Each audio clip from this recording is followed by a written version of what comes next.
कांग्रेस के पूर्व प्रदेश अध्यक्ष अनिल शर्मा ने प्राथमिक सदस्यता से इस्तीफा दे दिया है। वे पप्पू यादव को कांग्रेस में शामिल करने को इस्तीफा का सबसे बड़ा कारण बताते हैं। अनिल कुमार शर्मा विगत 1985 में मैंने कांग्रेस पार्टी की सदस्यता ली थी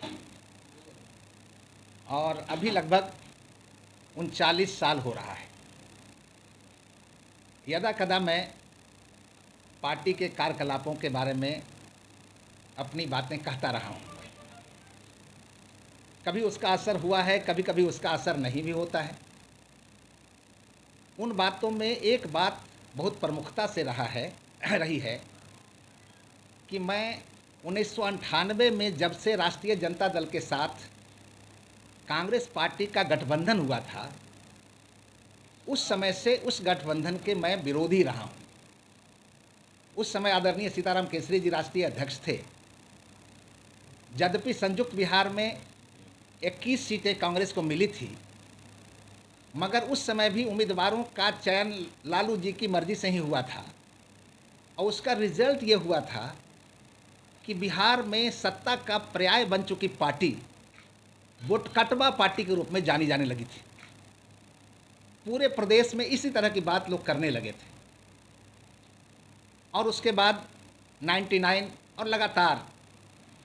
लेकिन मैं इस बात का बराबर प्रतिकार करता रहा कि राष्ट्रीय जनता दल के साथ जो गठबंधन है वह कांग्रेस के लिए आत्मघाती है। मैं मानता हूं, कांग्रेस में हूं और अलायंस का तो मैंने विरोध किया, लेकिन फिर भी मैं साथ था। और कांग्रेस पार्टी बिहार में राष्ट्रीय जनता दल का साथ देकर, खास तौर से तब जब राबड़ी देवी जी की सरकार के दौरान मगध प्रक्षेत्र में नरसंहारों का दौर चल रहा था, चारों तरफ हाहाकार था और खुद हमारी पार्टी की राष्ट्रीय अध्यक्षा सोनिया जी ने उस समय खुद कहा था कि लॉ एंड ऑर्डर खत्म हो गया, यहाँ प्रेसिडेंट रूल लगना चाहिए। मगर उसके बाद कांग्रेस ने ही उनके नेतृत्व में, उनके दिशा निर्देशन में प्रेसिडेंट रूल का विरोध किया और फिर बिहार में क्या स्थिति बनी वो किसी से छुपा हुआ नहीं है। ये सच है कि हम साथ रहें न रहें, आम जनता ने उस समय जितनी फिरौती से लेकर, गुंडागर्दी से लेकर, लूट से लेकर क्या क्या नहीं होता था, तो लोगों ने निश्चित रूप से उस सरकार को जंगल राज का नाम दिया था। और हम कांग्रेस के लोग जो स्वच्छ प्रशासन देने की बात करते रहे थे, हम उसका साथ देते रहे। कहा जाता है कि कोई क्राइम करता है वह तो दोषी है ही, लेकिन जो उसको सपोर्ट करता है वह भी उतना ही दोषी है। तो मैं मानता हूं कि बिहार में उस जंगल राज को बनाए रखने के लिए कांग्रेस ने भी अक्षम अपराध किया है, अक्षम अपराध किया है। कांग्रेस उसके बाद इसलिए बिहार में नहीं पनप पा रही है, उठ पा रही है कि जिस तरह से मैं समझता हूं कि कांग्रेस का नेतृत्व जिस तरह से 84 के दंगों में कांग्रेस की विवादित संलिप्तता के बाद कांग्रेस नेतृत्व ने पंजाब के लोगों से क्षमा याचना किया था। कांग्रेस का नेतृत्व और ख़ास तौर से सोनिया गांधी जी, जिनके समय में हमने समर्थन देना शुरू किया था, सोनिया जी भी बिहार के लोगों के से उस जंगल राज के लिए क्षमा याचना की होती कि भाई सचमुच हमसे गलती हो गई, जिसके कारण लालू राबड़ी का राज परपिचुएट किया और बिहार के लोग तबाह होते रहे 2005 तक। अगर एक बार क्षमा याचना बिहार की जनता से कर लिया गया होता तो बिहार में कांग्रेस की स्थिति बेहतर जरूर होती, क्योंकि जनता कांग्रेस को पसंद करती थी। मगर ऐसा नहीं हुआ और मैं कहता हूँ ऐसा इसलिए नहीं हुआ कि वैसे सोनिया जी के नेतृत्व में 2004 में सरकार बनी, 2009 में भी सरकार बनी, लेकिन मेरी जितनी राजनीतिक समझ है उस समझ के अनुसार सचमुच कांग्रेस के लंबे इतिहास में सोनिया जी और राहुल जी के समय में सबसे कमजोर, समझौतावादी और अवसरवादी नेतृत्व रहा है। समझौतावादी इसलिए कि अगर हम कहते हैं कि आप गलत हैं और आपके साथ फिर हम गलबहियाँ लगते हैं तो समझौता तो इसी को कहा जाता है। अवसरवादिता भी इसी को कहा जाता है कि हम आपको मानते हैं कि आप गलत हैं और फिर आपके साथ हम अंडरस्टैंडिंग करते हैं, तो लाजमी तौर पर अवसर बाध्यता है। सबको पता है देश के लोगों को कि राहुल गांधी जी एक स्वच्छ छवि के नेता की छवि बनाने के लिए, आपको याद है, अध्यादेश फाड़े थे और चारों तरफ सराहना हुई थी कि राहुल जी कोई नई राजनीति, बेहतर राजनीति देश में करना चाहते हैं। मगर उस समय लालू जी का ही मसला था, जिनके खिलाफ कोर्ट में आदेश आया था और उसका असर लालू जी पर ही होना था। मगर वही राहुल गांधी जी आज लालू यादव जी के साथ गलबहियाँ लगने में, उनके साथ फ़ोटो खिंचवाने में, उनके घर जा कर के मटन भात खाने में गौरव महसूस करते हैं। ये समझौता है, ये अवसर बांटता है। लाजमी तौर पर उसका असर पड़ रहा है, लोगों पर असर पड़ रहा है, लोग परेशान हो रहे हैं कि भाई कैसे, क्योंकि पार्टी में जो काम कार्य करता है वह तो अनुशासन के तहत आपकी बात मान लेगा, आप अच्छा कीजिए बुरा कीजिए आपका साथ देगा। लेकिन आम जनता तो गुलाम है नहीं। आम जनता तो आपको परखेगी, आपको एसेस करेगी कि आप भाई आपके कार्यकलाप कैसे हैं। वैसे चारों तरफ आज ही हम देख रहे थे जब आने के पहले कि पटना दिल्ली में संविधान बचाओ रैली हो रही है। आप लोग पत्रकार हैं, निश्चित रूप से कुछ न कुछ कांग्रेस जनों से आपकी भी बात होती रही होगी। मैं समझता हूं कि सोनिया गांधी जी के टेक ओवर करने के बाद 99 से कांग्रेस में आंतरिक लोकतंत्र पूरी तरह से ख़त्म हो गया है। सर्वानुमति, कंसेंसस, आम सहमति के नाम पर ब्लॉक से लेकर के राष्ट्रीय स्तर तक कोई चुनाव सोनिया जी के कार्यकाल तक नहीं होता रहा। अभी भी जो चुनाव हुआ है, आदरणीय खड़गे साहब राष्ट्रीय अध्यक्ष हैं, बुजुर्ग नेता हैं, सम्मानित हैं, हम उनका आदर करते हैं। मगर हम कांग्रेस के अंदर देख रहे हैं कार्यशैली कि वो एक बेचारा अध्यक्ष हैं। कोई छोटे बड़े फैसले आदरणीय खड़गे जी नहीं ले सकते। अगर कोई मिलने जाता है, हम भी कई अपने दोस्तों के साथ गए थे, तो कहा कि आप जाके राहुल जी से बात करो, आप जाकर के वेणुगोपाल से बात करो। तो आप समझ सकते हैं कि आदरणीय खड़गे जी रिमोट कंट्रोल से कंट्रोल हो रहे हैं बेचारे। नाम का तो लोकतांत्रिक चुनाव हुआ, लेकिन सच्चाई में वह चुनाव नहीं हुआ। कम से कम तो सीताराम केसरी जी बिहार के थे, हम सम्मान करते हैं, वो तो 92% वोट से जीते थे भाई, डायरेक्टली इलेक्टेड प्रेसिडेंट थे। लेकिन आंतरिक लोकतंत्र जिस पार्टी का में खुद नहीं है, वह अगर लोकतंत्र बचाने की लड़ाई करती है, लड़ाई लड़ती है, तो स्वाभाविक है जनता समझेगी ना भाई कि आखिर आपके कथनी और करनी में कितना फ़र्क है। अभी जैसे पूरे देश में आप लोगों ने पूरा प्रचार किया, हम लोग भी हिस्सा लिए। हम तो कन्याकुमारी भी गए थे, कन्याकुमारी से कई यात्रा भी किए, हम श्रीनगर भी गए थे, अभी भी यात्रा में शामिल हुए जो राहुल जी के नेतृत्व में भारत जोड़ो यात्रा हुआ। और उससे एक नारा निकला मोहब्बत की दुकान लगाने का।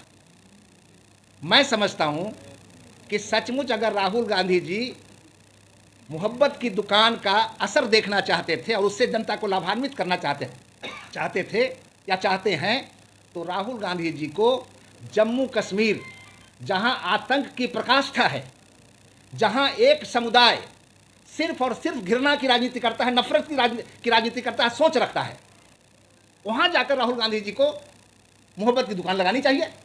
अगर एक साल भी कोई आतंकी गतिविधि न हो, किसी की हत्या नहीं हो, तो मुझे लगता है कि सिर्फ एक स्टेट में मोहब्बत की दुकान का माल बेचने से राहुल जी को नोबेल प्राइज मिल सकता है। नोबेल प्राइज राहुल जी को मिल सकता है भाई, इसी मोहब्बत की दुकान से।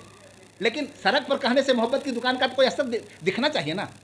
जैसे अभी मणिपुर से शुरू हुआ, हमको तो लगता है मणिपुर से बंबई जाने के बजाय राहुल जी को मणिपुर में कैंप करना चाहिए था। दोनों कम्युनिटी में जिसमें झगड़े हैं, उसके बीच में अपनी मोहब्बत की दुकान लगानी चाहिए थी। मोहब्बत की दुकान का मतलब है उसको विन ओवर करना, उसका विश्वास जीतना, उसको एक दूसरे के प्रति मोहब्बत पैदा करना और जोड़ना। वह तो हुआ नहीं। तो मैं देख रहा हूँ कि देश में भी और बिहार में तो जो स्थिति हो गई है सो किसी से छुपा हुआ नहीं। बिहार में मैं समझता हूँ कि एक परमानेंट सेटलमेंट कांग्रेस और आरजेडी के साथ हो गया है। जब तक के लालू जी और सोनिया जी का जीवन रहेगा और जब तक के राहुल जी और तेजस्वी यादव का जीवन रहेगा, तब तक के बिहार में कहीं से आरजेडी और कांग्रेस का गठबंधन टूट नहीं सकता है।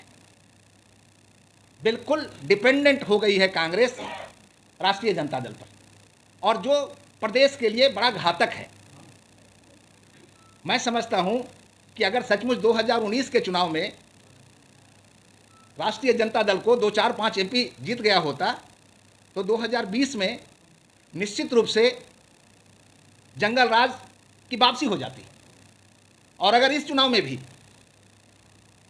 महागठबंधन की अगर 2, 4, 5, 10 सीटें आ गई तो कुछ और उसका रिजल्ट हो या नहीं हो, केंद्र में सरकार बने या ना बने, लेकिन बिहार में निश्चित रूप से तेजस्वी यादव के नेतृत्व में जंगल राज की वापसी होगी। और क्या रिजल्ट आने वाला है? तो ये जो चल रहा है स्वाभाविक है। हम एक कांग्रेसी होने के पहले देश के नागरिक हैं, बिहार के नागरिक हैं, और चारों तरफ लोगों की परेशानी है, तबाही है।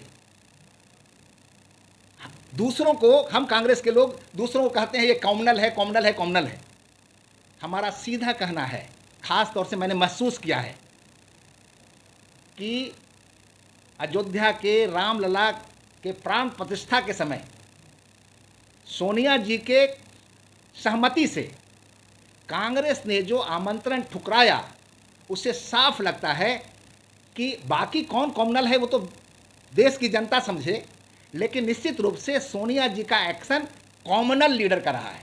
सीजे कॉमनल लीडर क्यों कहा मैं कॉमनल कह रहा हूं कि एक तरफ मदर टेरेसा का सेंटहुड के लिए कार्यक्रम होता है रोम में, तो वहां तो कांग्रेस का प्रतिनिधि जाता है भाई।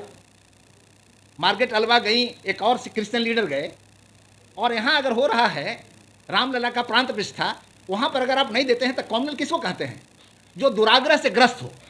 तो निश्चित रूप से आपको अपना जो धर्म है उस धर्म के लिए आप ग्रस्त हैं, दुराग्रह आपको है, आप कॉमनल हैं।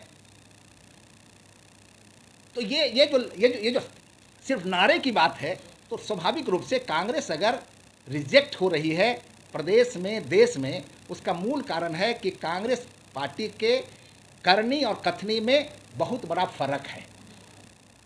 और ये बात सिर्फ मैं नहीं कहता, कांग्रेस पार्टी ने 2014 की हार के बाद फाइंडिंग कमेटी बनाया था।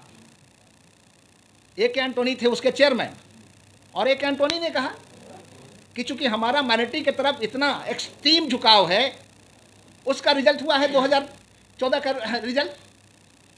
तो इस तरह से जो सारी बातें हो रही है, तो लाजमी तौर पर मैं समझता हूं।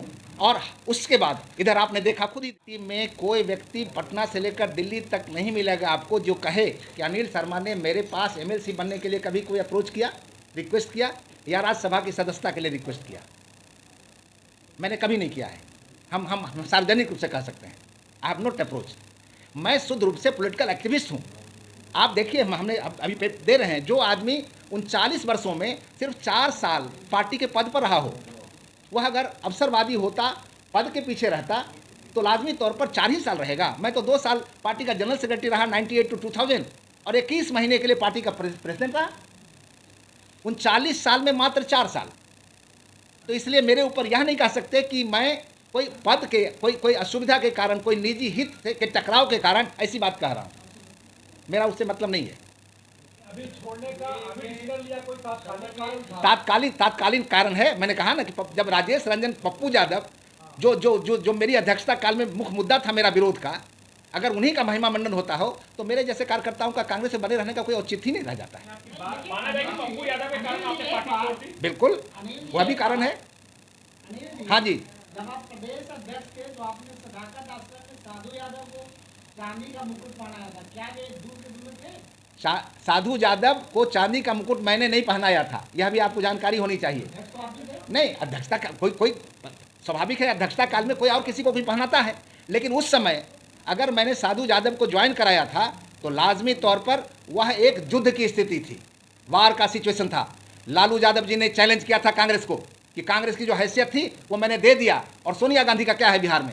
तो लाजमी तौर पर मैं भी राजनीति करता हूँ, साम दाम दंड भेद का उपयोग आवश्यक है। और उस समय लालू जी जिस तरह से शाह बने हुए थे, उस समय साम मतलब मिन्नत से वो नहीं मारने वाले थे, दाम का मतलब उनको खरीदने का भी कोई मामला नहीं था, दंड का मतलब उनको कोई दंडित भी हम नहीं कर सकते थे। तो लाजमी तौर पर हमने भेद किया, उनकी पार्टी को तोड़ा, उसमें उनके साथ जितने लोग आए, साधु यादव आए और लोग आए, उनको मैंने लिया था। ये अनिल जी, आप ये तो तात्कालिक कारण बता रहे हैं कि पप्पू जी के कारण आप पार्टी छोड़ रहे हैं, लेकिन उससे पहले जो आपने बताया कांग्रेस में लोकतंत्र नहीं होने का, खड़गे जी के कठपुतली होने का, सोनिया जी के प्राण प्रतिष्ठा के ये करने का, तो इतने सारे वैचारिक मतभेद के बावजूद आपने पहले क्यों नहीं रिजाइन किया कि अभी कर रहे हैं? पप्पू ऐसा है ना कि कई बार कई समस्याएं रहती हैं और जब बहुत एक्यूट हो जाता है तब कोई स्टेप लेता है, और इश्यूज तो रहता है, लेकिन स्टेप्स लेने का कोई एक्यूट सिचुएशन जब आता है तभी स्टेप लेता है,